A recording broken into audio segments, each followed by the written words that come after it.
Unique companies, Aisha, and all of them have one common theme, which is the impact of commodity. Now, in Titan's case, commodity is gold, so you can't, call them as a real company which will be fluctuating because of commodity prices. In fact, high gold prices are actually better for Titan because making charges they go higher.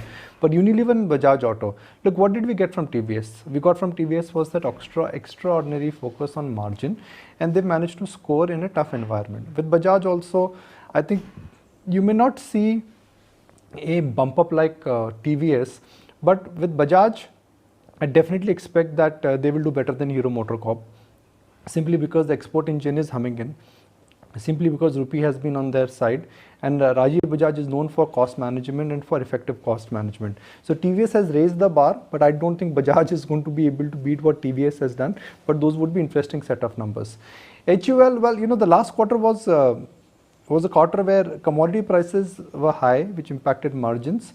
But on the other side, the volume growth was very high for Bajaj, for HUL. So that now is going to be a very important kind of an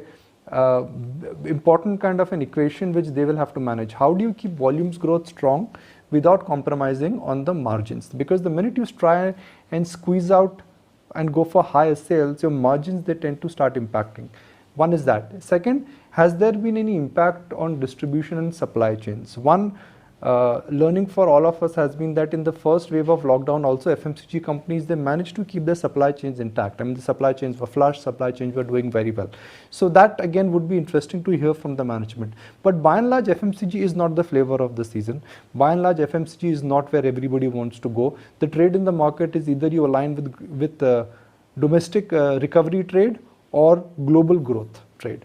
Global growth trade is IT, pharma, and the domestic recovery trade, I think what we were discussing a couple of days ago, that you have to revisit banks, you have to be with industrials and cyclicals, and you have to align your portfolio with companies which in a sense would give you better growth. Aisha, if you are looking at buying 18% growth for FY23, FY22 is completely different base effect, then it does not make sense to buy that growth at a P multiple of 50 plus or 60 plus. It makes sense to buy a 15-20% growth at a P multiple of 15-18 times. And that is the proposition which markets are saying, that avoid consumers, revisit cyclicals, buy companies which are on the threshold of gaining market share and which in a sense have demonstrated excellent digital capabilities.